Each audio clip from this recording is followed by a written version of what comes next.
se as pessoas quisessem serem todos vagabundos, destruiriam a civilização. Sim. Mas você sabe que tem muita gente que reencarna lá dentro da Paraíba, naquele sertão brabo, onde não chove durante anos. São espíritos em resgate muito grande, resgate muito forte. Normalmente, Muito políticos desonestos. Sim, por isso, sim, e se tornam ainda políticos lá.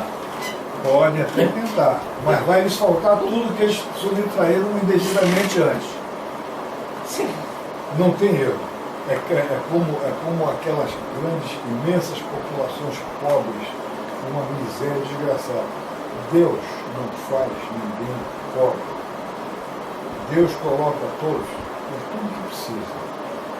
A pobreza começa a surgir com o mau uso e a volta do karma negativo. E a convivência.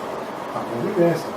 Quando percebe que o outro é mais bobinho que dá para enganar, Isso. ele engana. Ele vai pagar a conta. Tira a partida. Certo? Na medida em que ele vem tirando partido de uma forma esperta, né? Esperta é incrível. Porque se você está sendo esperto contra um indefeso, é um perigo, você é um crime.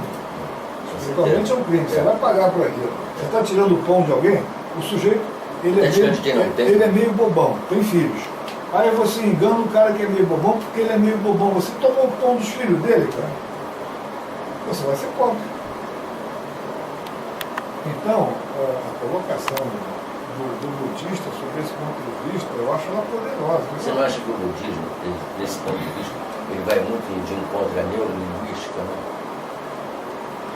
Que é o jogo das frases, das palavras. A neurolinguística ela tem são comandos fortes. São poderes, né? Então. São mantras, que são uma série de coisas. O mantra é uma outra coisa. A neurolinguística são comandos fortes a nível psicológico, inconsciente nosso e objetivo. Você sabe que era um grande neurolinguística antes de surgir a neurolinguística? O Marcador. Você lembra do Marcador? O vendedor de ilusões, que era o primeiro coisa. Todos os dias, sob todos os pontos de vista, eu vou cada vez melhor. Era o comando dele. E esse comando dele, sabe onde é que veio? O método Silva de controle mental. Esse é o comando básico, decisivo. O método Silva de controle mental está meio sumido hoje, mas é um estudo espiritualista, psíquico fortíssimo. Não sabia. Acredito que não. Pouca gente sabe. Mas que foi.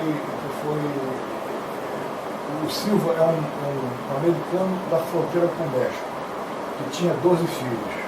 E ele, técnico de televisão, ele pensou assim, como é que eu posso desenvolver inteligência sobre meus 12 filhos? Eu não tenho muito dinheiro para botar esse cara na escola, nem nas melhores escolas. Aí ele começou a estudar todos os métodos de desenvolvimento psíquico de todas as religiões, de todo mundo, que ele podia.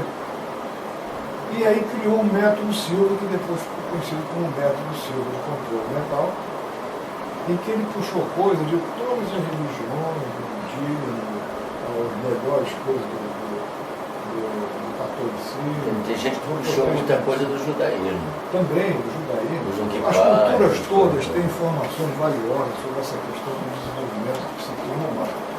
As religiões não deixam que isso seja mais divulgado, eu acho que está certo. Algumas coisas que entram, levam o indivíduo a ter consciência de que ele tem mais poder mental mesmo, é verdade isso. Isso só deve ser divulgado para quem tem moral, para quem tem ética. Como fala o Valdo Vieira, para quem tem cosmoética, ética universal. Porque senão, o cara vai pegar aquele poderzinho e vai fazer droga. Ele não vai perceber para o mal dele. A lei restringe o acesso, é por proteção do cristão, cara. Porque nós somos imperfeitos demais ainda. A gente às vezes. Então você acha neurolinguista, você acha a linguagem do Silva, enfim, lá o que for, você acha isso nocivo? Não, isso é uma ferramenta fortíssima. Isso é uma ferramenta positiva. Mas fortíssima. Você acha que, você falou em 15% só que não tem capacidade. Conhecem isso. Não podem usar isso. Não, vão fazer besteira. Não, eles podem usar assim. Por exemplo, o método Silva, ele explica o seguinte: se você pega um indivíduo e coloca ele no eletroencefalógrafo, aqui conversando em situação normal, as nossas cabeças estão funcionando a 30 ciclos por segundo. Sim. 20 e poucos, 30 ciclos por segundo. Sim. O indivíduo nervoso, ele está com 30 e poucos ciclos por segundo. Sobe mais? Sobe. À medida que a gente pode visualizar isso da seguinte maneira, imagina que o nosso cérebro está lendo as informações no HD, certo? Está rodando a 30 ciclos, você está nervoso, está tendo coisa e tal. Se subir para 32, você começa a perder dados na leitura. Por causa do nervosismo. Quando o indivíduo vai fazer uma prova de concurso difícil, ele estudou tudo. Sabe tudo. Mas lá na hora, o sistema nervoso dele levanta, o disco dele dispara, ele vai para 32 e ele erra 8 em cada 10 perguntas que ele responde. Ele sabe quando ele está no nível mais baixo. Isso o Silvio ensinou. Aí você chega e fala que assim, faz um relaxamento. Comando. Relaxa mais. Enter. Mais. Baixa o ciclo. Entra em alfa pelo método 10 a 1. 10, aí você imagina que está subindo seus nós, suas pernas, 8, seu abdômen, 10. Quando você está chegando em 1, você está muito mais calmo. A tua frequência mental caiu de 30 para 20 e pouco, está chegando lá em 12. Quando você estiver de 7 a 12 ciclos, você grava com muito mais precisão, você esquece quase nada, você lembra de coisas que você não tinha lembrado há muito tempo e você deduz muito rapidamente.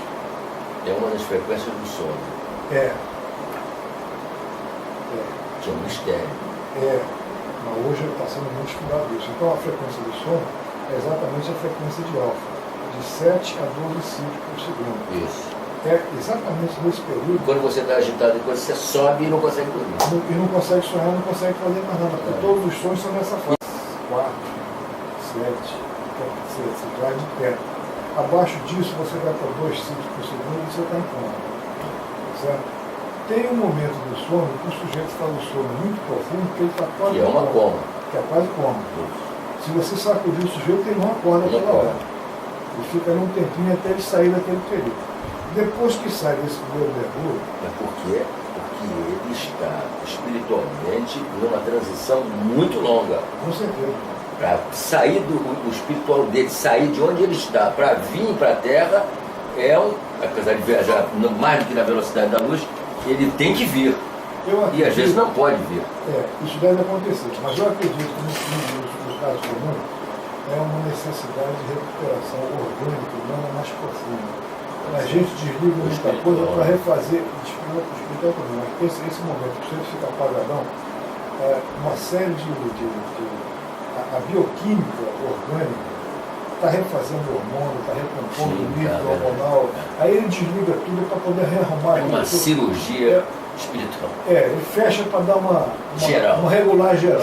Fechado para balanço. Isso. Geral. Aliás, nessa questão do sono, dessa formação para balanço, eu estou usando há alguns anos uma técnica muito legal, que é a técnica do copo d'água.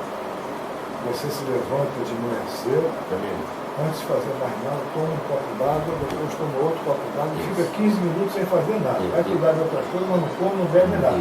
E não cospe, nem escova os dentes. Por quê? Porque durante a noite o nosso organismo criou muitos remédios necessários a regular o seu organismo e despejou uma boa parte dele na sua saliva. Isso, toda. Tanto é que se usa saliva para curar feridas. Sim. Se usa. Agora, você falou da técnica do copo d'água, pode ser na hora que você acorda, na hora que você vai dormir e na hora que você vai se banhar. Sabia disso? Sabia? Você toma um copo d'água. Esse copo d'água? Um simples copo d'água. Parece simples. Não, sim. Para que não aquela frescura, aquela parada. Copo d'água. Que já os antigos, os escravos, os velhos, já vibravam no copo d'água, olhavam no copo d'água, viam no copo d'água. Quer dizer, já tinha o velho e sábio copo d'água. O Ministério da Saúde do Japão, país inteiro, recomenda que todos os japoneses façam isso. E eles têm uma estatística da redução de doenças com o uso do copo Eu d'água. sou prova viva disso. Eu sou prova viva. Ajuda na O metabolismo todo. tudo. Pressão, estômago, tudo se regula tudo. Porque está seco. É como você disse, eles trabalharam tanto na madrugada, você ficou com fome. E precisa repor energia. Então precisa levar essa ducha, jogar essa água ali para poder, inclusive, dissolver isso, ficar mais fraco. Deixa eu voltar no método Silva, antes de se perder. Então, no método Silva, você faz isso aí e de manhã cedo você toma um copo d'água. O ciclo de sono todo é um ciclo de sono mais ou menos inconsciente. Mas a consciência espiritual está no sentido de você caminhar, no sentido de ter mais compreensão disso. Então, por exemplo, o que o Marco Cardoso usava, todos os dias, sob todos os pontos de vista, estou melhor. Esse é o primeiro comando que é dado, e o principal comando que é dado no método Silva, quando você faz um relaxamento, faz, por exemplo, o método de entrar em alfa pelo método de 10 a 1, que é como ele chama, você vai de 10 até 1, quando você relaxou profundamente, está concentrado em você só, em um, o teu organismo começa a condicionar que agora você está em alfa e baixa a tua frequência. Nessa hora, você dá comandos para melhorar você próprio. Esse é o primeiro comando. Todos os dias, sobre todos os pontos de vista, eu vou cada vez melhor. E ele estimula você a criar outros. Você conhece da respiração? Não. Deixa eu completar só isso. Para a ideia não ficar. Por exemplo, você pode chegar e falar assim, todos os dias, sobre todos os pontos de vista, eu me torno mais inteligente. Sim. Todos os dias. Mais calmo, mais inteligente, mais compreensivo, mais tolerante. Você está construindo você, olha só. Certo? Você está escolhendo o que você quer desenvolver, bota no comando, a neurolinguística vai reforçar isso a nível mais objetivo. Esse vai te dar o comando lá dentro. Por exemplo, quando você levanta de manhã cedo, normalmente nós estamos naturalmente em alfa. Que é um perigo. Sim e não. Diz os cardiologistas que é o momento mais complicado. Pode ser que do ponto de vista cardiológico você não tenha essa informação, mas do ponto de vista consciente... Índice de infarto, né? Sim, pode ser. Pode ser. Constatações de realidade... Não, mas quando você sai de um estado que você falou, vem para o outro. Desse choque. Pode. Entendeu? Choque. Não por isso é que você tem que vir lentamente, você tem que levantar devagar, fazer a progressão. Do ponto de vista psíquico, né? Quando você acorda de manhã, você está em alfa, é o momento adequado para você fazer o bem, desejar o bem, querer o bem, construir o bem para você. A tua emissão energética e psíquica mental vai ser muito mais forte. Quase inconsciente. É quase inconsciente, vai direto. Tem uma pessoa que você gosta, que é bem dela, levanta de manhã cedo e pensa que ela está luminosa, que ela está cheia de saúde, que ela está tendo muito resultado bom nas coisas que ela está fazendo. Naquela hora ali. Não precisa ficar muito tempo, não. É naquele momento em que a tua frequência está baixa, que você funciona que nem um furacão.